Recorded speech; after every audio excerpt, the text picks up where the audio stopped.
संगापुर नामक गांव में अमर और विजय नाम के दो दोस्त रहते थे। अमर पढ़ने लिखने में बहुत तेज दिमाग था, लेकिन विजय पढ़ाई में बहुत कमजोर था। एक दिन दोनों दोस्त स्कूल से पढ़कर वापस आ रहे थे। तब रास्ते में अमर के पिताजी अमर से, अरे अमर बेटा, तुम पढ़ाई में इतने अच्छे हो, तुम इस नालायक के साथ मत घूमा करो, इसको खुद तो कुछ आता नहीं और ये तुम्हें भी पढ़ने लिखने नहीं देगा। ये सुनकर अमर, ठीक है पिताजी, आज के बाद मैं इसके साथ नहीं जाऊंगा। इस तरह कई साल बीत जाते हैं। अब वो दोनों बड़े हो चुके थे। अमर पढ़ने के लिए शहर चला जाता है और विजय गांव की एक वर्कशॉप पर काम करने लगता है। विजय दिल का बहुत अच्छा इंसान था और हमेशा लोगों की मदद करते रहता था। वहाँ अमर पढ़ लिख कर गाँव में वापस आता है। तब अमर के घमंडी पिताजी सब गाँव वालों के सामने कहते हैं, देखा गाँव वालों, मेरा बेटा अमर पढ़ लिख कर बहुत बड़ा आदमी बन चुका है और उस विजय को देखो, उसने पढ़ाई नहीं की, इसलिए वो एक मामूली मैकेनिक है। ये सारी बातें वहाँ खड़ा विजय भी सुन रहा था।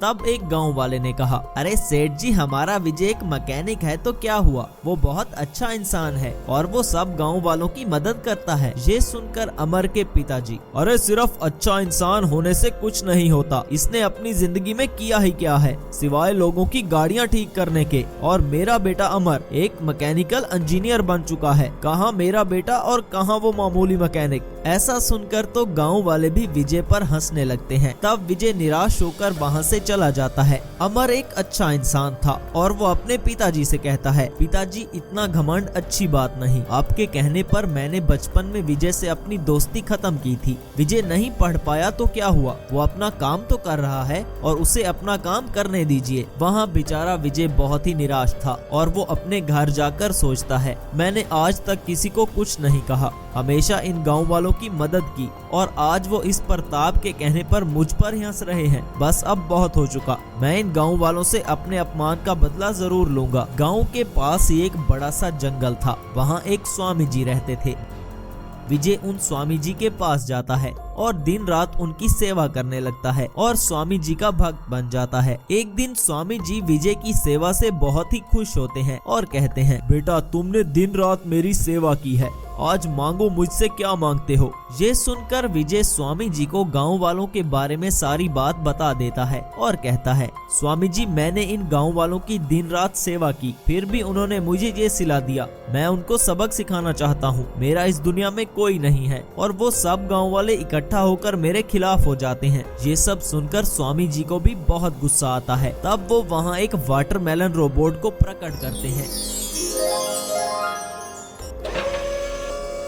और विजय से कहते हैं, बेटा, तुम अपने साथ इस वाटरमेलन रोबोट को ले जाओ, इसके होते हुए तुम्हारा कोई कुछ नहीं बिगाड़ सकता। विजय स्वामी जी का धन्यवाद करता है और वाटरमेलन रोबोट को लेकर वहां से चला जाता है। विजय के वाटरमेलन रोबोट को गांव में आता देख सब गांव वाले हैरान हो जाते हैं। तब वहां खड़ा एक गांव वाला कहता है, अरे ये क्या चीज है जो देखने में एक वाटरमेलन जैसा इंसान लग रहा है। ये सुनकर प्रताप ने कहा, अरे इस अनपढ़ विजय के पास ये रोबोट कहाँ से आ गया, कहीं ये हमसे अपने अपमान का बदला लेने तो नहीं आया। अरे भागो, अरे छुप जाओ इस रोबोट से, ये तो मुझे बहुत ही खतरनाक लग रहा है। सभी गांव वाले रोबोट को देखकर काफी डर चुके थे। तब विजय ने कहा, तुम सब गांव वाले मुझ पर हंस रहे थे ना, अब मेरा ये रोबोट तुम्हें मेरी पावर दिखाएगा। तब विजय ने अपने वाटरमेलन रोबोट से कहा, वाटरमेलन रोबोट, इन गाँव वालों को बताओ कि विजय यहाँ पर आ चुका है और इनको थोड़ा परेशान करो। वाटरमेलन रोबोट गाँव में घूमने लगता है और लोगों को डराने लगता है।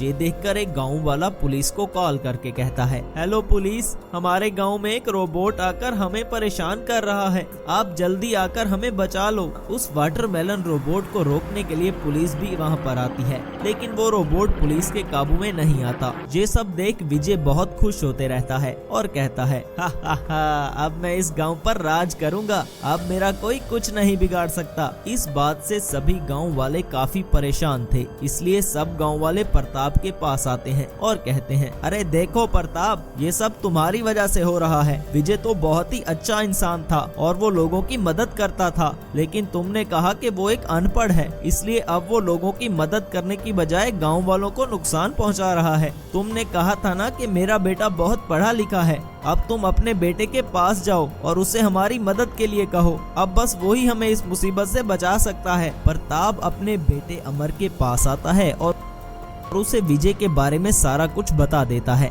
ये सुनकर अमर ने कहा, पिताजी मैंने आपको कहा था ना कि विजय को कुछ मत कहिए, लेकिन आपने विजय के साथ अच्छा नहीं किया, इसलिए अब वो आपका बदला पूरे गांव वालों से ले रहा है। तब प्रताप ने कहा, बेटा मुझसे बहुत बड़ी भूल हो गई, मुझे माफ कर दो। अब मैं चाहता हूँ कि तुम गाँव वालों की मदद करो। तब अमर ने कहा, पिताजी विजय के पास एक रोबोट है और उसे रोकने के लिए मुझे भी एक शक्तिशाली रोबोट बनाना होगा, तभी हम विजय को रोक सकते हैं। अमर अपनी लैब में एक सुपर कार लेकर आता है और उस पर कुछ एक्सपेरिमेंट करता है। काफी मेहनत के बाद वो इस सुपर कार को एक रोबोट में ट्रांसफॉर्म कर देता है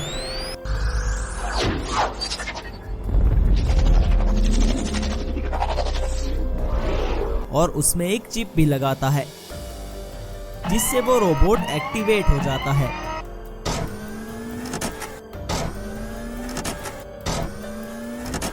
सुपर कार रोबोट उड़ता हुआ गांव में आता है। तब उसका सामना विजय से होता है। तब अमर विजय से कहता है, देखो विजय, तुम मेरे पिताजी की बात की सजा इन मासूम गांव वालों को मत दो और अपने रोबोट को रोक लो। लेकिन विजय उस वक्त बहुत गुस्से में था और उसे अमर की बात समझ नहीं आती, इसलिए वो अपने वाटरमेलन रोबोट से कहता है, सुनो वाटरमेलन रोबोट, इस सुपर कार रोबोट को भी खत्म कर दो। तभी दोनों रोबोट्स में घमासान जंग शुरू हो जाती है। आखिर में super car robot watermelon robot को खत्म कर देता है। प्रताप विजय से माफी मांग लेता है। सुंदरपुर नामी गांव के बीचों बीच एक पुराना सा पेड़ था। इस पेड़ के नीचे कई सालों से एक सांप रहता था। उस गांव के सब लोग उस सांप को मनहूस समझते थे। गांव का कोई भी आदमी उस पेड़ के पास भी नहीं जाता था। एक बार गांव वाले किसी तरह उस सांप को पकड़कर जंगल में छोड़ आते हैं, लेकिन वो सांप वापस आकर दोबारा उसी पेड़ के पास रहने लगा। तब वहां खड़ा एक आदमी कहता है, अरे ये सांप हमारे गांव के लिए कितना मनहूस है, इसे तो मार देना चाहिए। कुछ दिन गुजर जाते हैं। उस गांव में एक राक्षस आ जाता है। वो राक्षस गांव में तबाही मचाने लगता है। तब वो सांप उस राक्षस के सामने आ जाता है और एक जायंट रोबोट में बदल जाता है।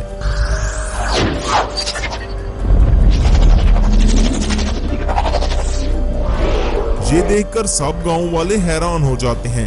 तब एक आदमी कहता है, अरे ये एक सांप से रोबोट में कैसे बदल गया? सांप रोबोट में बदलकर उस राक्षस से कहता है, अगर तुम्हें अपनी जान प्यारी है तो यहाँ से चले जाओ।